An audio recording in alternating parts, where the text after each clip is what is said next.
शिक्षा की बात हर शनिवार के इस चौथे अंक में मैं हमारे अपर मुख्य सचिव डॉक्टर एस सिद्धार्थ का स्वागत करता हूं, उनका अभिनंदन करता हूं।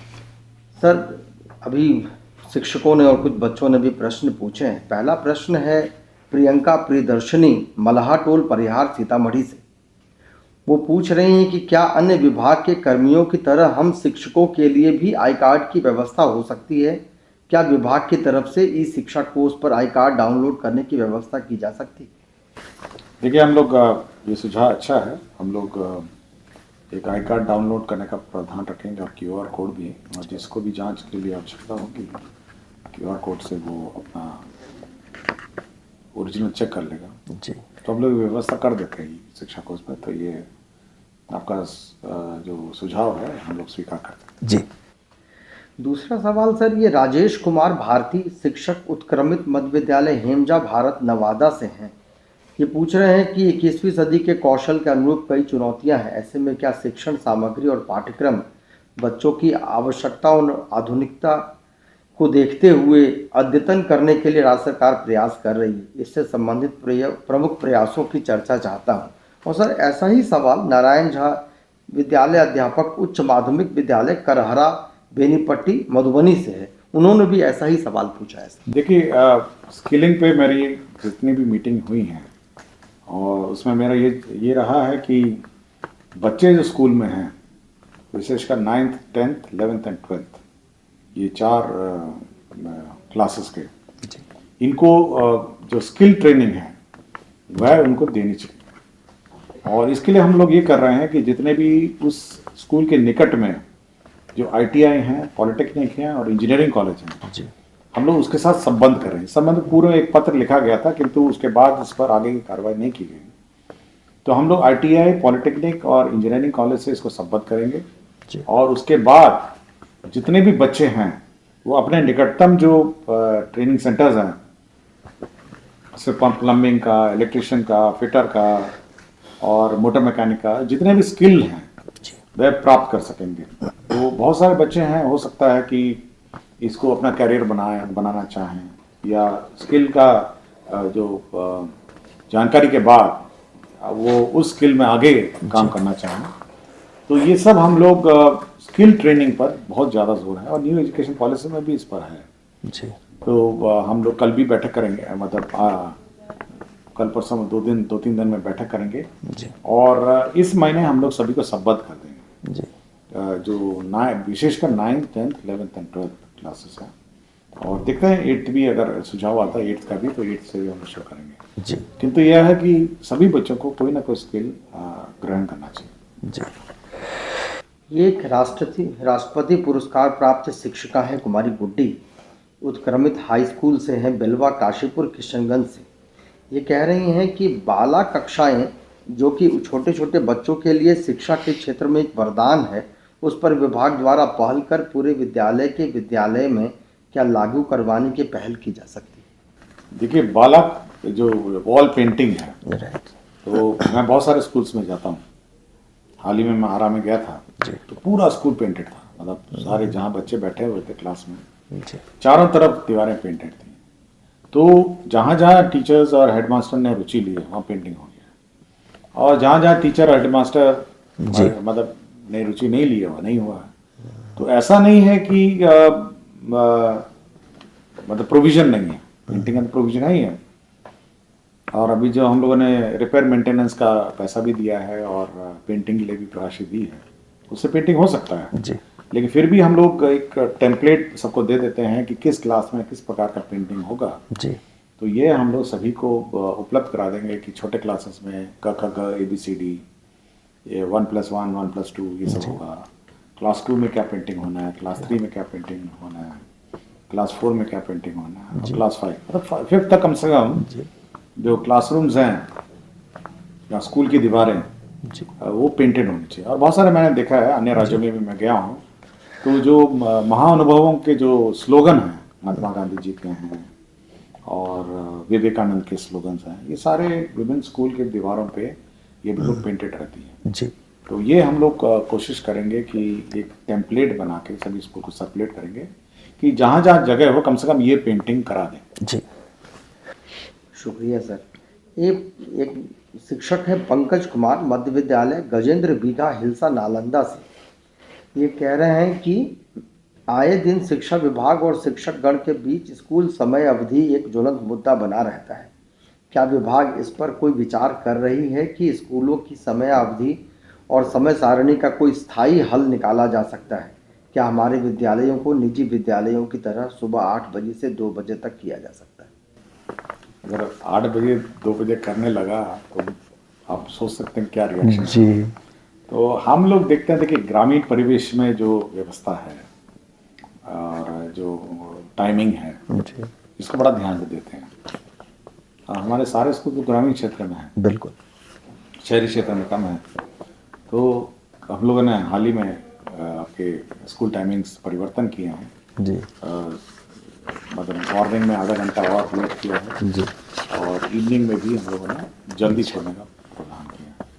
लेकिन हम लोग एक ऑप्शन रख रहे हैं, आपको 4-5 ऑप्शन देंगे जी, कि हेडमास्टर साहब जो हैं वो टीचरों की फ्लेक्सी टाइमिंग्स निर्धारित कर सकते हैं जी, कि कोई टीचर पहले आ सकते हैं, कोई टीचर बाद में आ सकते हैं। लेकिन फ्लेक्सी टाइमिंग उन मामलों में जहाँ पर कमरे कम हैं और क्लासेस ज़्यादा हैं। जी, तो आप कुछ क्लासेस पहले चलाइए, फिर कुछ क्लासेस बाद में चलाइए, कुछ क्लास शिफ्ट में चलाइए। तो वो फ्लेक्सी टाइमिंग का जो प्रावधान है, अभी अटेंडेंस का जो मॉड्यूल है, जो जी। सॉफ्टवेयर ई शिक्षा कोश है, वो अमेंडमेंट हो रहा है। तो उसमें हेडमास्टर हर टीचर का निर्धारित कर सकेगा, ये टीचर 9 बजे से फलाना बजे तक जाएंगे, ये टीचर 8 बजे से फलाना बजे जाएंगे, ये टीचर 10 बजे से फलाना। तो वो स्ट्रैगर्ड टाइम टेबल, राइट। ये केवल उन्हीं क्लासेस के लिए है जहाँ पे कमरे कम हैं और क्लासेस ज़्यादा हैं। लेकिन जहाँ पे सभी कमरे भी हैं, क्लासेस हैं, मेरे ख्याल से एक रूपता ठीक रहेगी। जी। पूजा बोस है, प्राथमिक विद्यालय जनक बाग, कुलास बाग, कस्बा, जिला पूर्णिया से। इनका सवाल है कि क्या सरकार आने वाले समय में पोशाक राशि के बदले पोशाक देने का कार्यक्रम कर सकती है? इस पोशाक के अंतर्गत पेंट, शर्ट, जूता, मोजा, टाई, बेल्ट, यहाँ तक कि सर्दी के मौसम में स्वेटर यानी फुल यूनिफॉर्म लाने की योजना कर सकती है, क्योंकि सरकार की तरफ से सबसे लाभकारी महत्वाकांक्षी योजना हर बच्चों के हाथ में ससमय किताब मिलने की योजना 100% सफल रही है। क्योंकि मैंने ऐसे देखा है कि कुछ बच्चों के माता पिता ऐसा करते नहीं। देखिए, हम लोग चाह रहे हैं कि जैसे प्राइवेट स्कूल में जब नई स्कूल और क्लासेस शुरू हो रही हैं, तो जो पहला दिन है जी, उसी पहले दिन में आपको पोशाक, किताबें, किट सब उपलब्ध हो जानी चाहिए, और किताबें सब भी। तो अगले वर्ष से हम लोग इस पर योजनाबद्ध तरीके से काम कर रहे हैं। जी, हम लोग कोशिश में लगे हैं कि जो पहला डे 1 जिसको होगा, तो बच्चे नए कपड़ों के साथ, नए पोशाक के साथ नए क्लास में दाखिला लें। लेकिन जहाँ तक कपड़े बना के उपलब्ध कराने की बात है, हम लोगों ने बहुत मंथन किया, इस पर बहुत रिसर्च हुआ और बहुत सारे इंस्टीट्यूट्स इस पर लगे रहे। फिर बाद में हम लोगों ने लगा कि नहीं, क्योंकि स्थानीय स्तर पर कपड़े सिलाए जाएं, स्थानीय स्तर पर कपड़े बनाए, मतलब बच्चों के नाप से कपड़े बनाए जाए, और बच्चे अपने रुचि भी लेंगे कि नया कपड़ा माता पिता सिल के देते हैं। तो हम राशि जो है वो इस बार हम लोग ऐसे समय पे देंगे ताकि आप जो बच्चा नए क्लास में जाएगा, जी, तो नए क्लास में वो नए कपड़े, नए किताब, नए बैग, नए पुस्तकें और नई सोच के साथ वो अगला क्लास में जाएगा। जी, बहुत शुक्रिया सर। कि अब कुछ बच्चों के सवाल है सर। आराध्या, ईशया और नेहा 6वीं में पढ़ती है, बालक मध्य विद्यालय मुसल्लापुर, पटना से है। इनका सवाल है कि स्कूल में खेलने का सामान आता है परंतु हमें खेलने को नहीं मिलता है, और स्कूल का बाथरूम साफ नहीं रहता है। प्रधानाध्यापक से शिकायत करने पर जवाब मिलता है खुद साफ करो। देखिए, जहाँ तक खेलने की बात है, सामग्री है, इस बार हम लोगों ने कहा है कि 1 घंटे का क्लास हर रोज निर्धारित होना है। जी, उसके 1 घंटे में आपको खेलना है, पेंटिंग करना है, या फिर डांस करना है बच्चों का, और या फिर अन्य जो करिकुलम है, जी, वो 1 घंटे में आपको करना, म्यूजिक है, ये सब हर रोज है।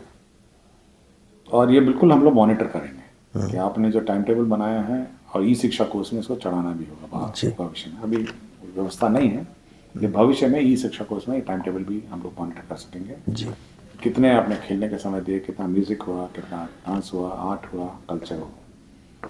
तो हम लोग का है कि जो एजुकेशन है ये बड़ा मतलब समावेशी एजुकेशन हो, जी केवल किताब पढ़ के या किताब का अध्ययन करके एजुकेशन ना हो, बल्कि बच्चे सभी कलाओं में निपुण हो। आर्ट है, क्राफ्ट है, कल्चर है, म्यूजिक है।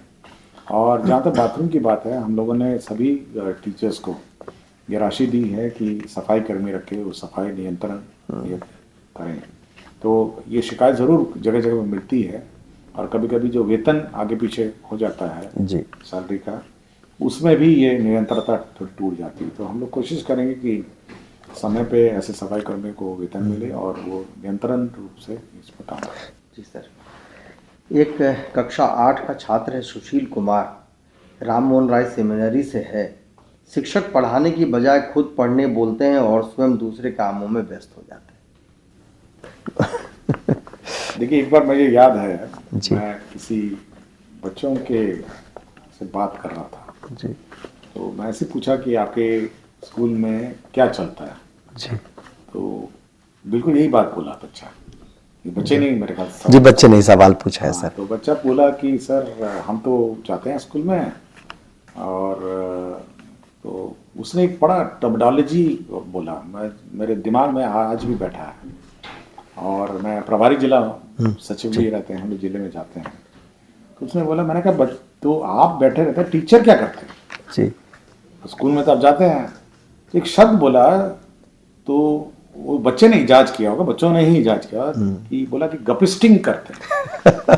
तो शब्द मुझे गपिस्टिंग जो शब्द है ना, जी तो मैंने कहा ये गपिस्टिंग क्या होता है? तो बोला वो हम बैठे रहते हैं, वो गप लगाते हैं।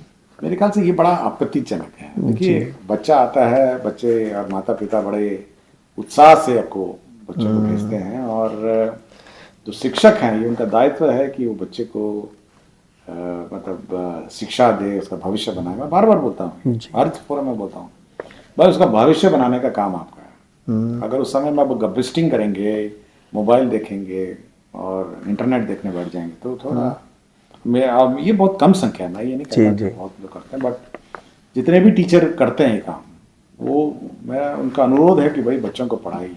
जी और ज़्यादातर मैंने बहुत सारे स्कूल में मैं औचक जाता हूँ, ज़्यादातर स्कूल में बच्चे को टीचर लोग बड़े मेहनत से पढ़ाते हैं, जी बहुत मेहनत लगाते हैं। बट कुछ हैं जो गपिस्टिंग अभी भी मतलब करते हैं, जिसका मेरा अनुरोध है कि आदत छोड़ के आप बच्चों को पढ़ाएं। जी सर। एक साक्षी सिन्हा है, कक्षा 8 की बच्ची है, आर्य कन्या प्राथमिक विद्यालय नया टोला से है। उसका सवाल है कि स्कूल के बंद होने का समय निर्धारित समय 3:15 है, परंतु कई बार बच्चों के कम आने की स्थिति में स्कूल पर समय से पहले बंद करा दिया जाता है, और घर जल्दी पहुंचने पर अभिभावकों का प्रश्न होता है कि स्कूल जाने की बजाय कहीं और घूम रही थी क्या। देखिए, अभी हम लोगों ने जो अटेंडेंस सिस्टम है, अभी एंट्री अटेंडेंस फोटो के साथ है जी। तो अभी 1 दिसंबर से एग्जिट अटेंडेंस भी फोटो के साथ है जी।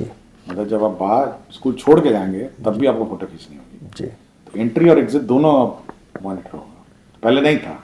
जी। तो हमको बार बार पूछे कि भाई ये मतलब एग्जिट एंट्री जो है वो बिना फोटो के कारण है, तो क्या हो रहा है? तो यही शिकायत है जी। तो इस बार एग्जिट अटेंडेंस भी फोटो के साथ है जी। तो मेरे ख्याल से ये शिकायतें कम हो जाएंगी सर। और समय भी मैंने निर्धारित किया 4 बजे, बिल्कुल, 4 बजे, तो अब वो शिकायत नहीं होगी कि जल्दी बच्चे चले जाएं। सर, एक सवाल है, शिवानी कुमारी है, 6वीं में पढ़ती है, बालक मध्य विद्यालय मुसहलापुर की है। इसका सवाल है कि शिकायत पेटी में डाले गए शिकायत पत्रों को जांच के दौरान गायब कर दिया जाता है। इसका एक एसओपी बनाएंगे हम लोग जी। और एसओपी बना के इसका हम लोग जी। जो बाल संसद है, बाल स्टूडेंट कमिटीज है, जी। इसको थोड़ा सुदृढ़ करेंगे। सुझाव आया है जी। और ये उनके समक्ष ये लोग कंपाइल करेंगे, फटाफ करेंगे। तो ये एक एसओपी इसका बनाना है। मेरी जानकारी में ये एसओपी नहीं है, और कैसे उसका डिस्पोजल होगा, कैसे उस पर विचार होगा, और फिर बच्चे को कैसे फीडबैक मिलेगा, इसका एक एसओपी हम बनाएंगे। इस सुझाव के लिए मैं धन्यवाद देता हूँ। जी, बहुत बहुत शुक्रिया सर।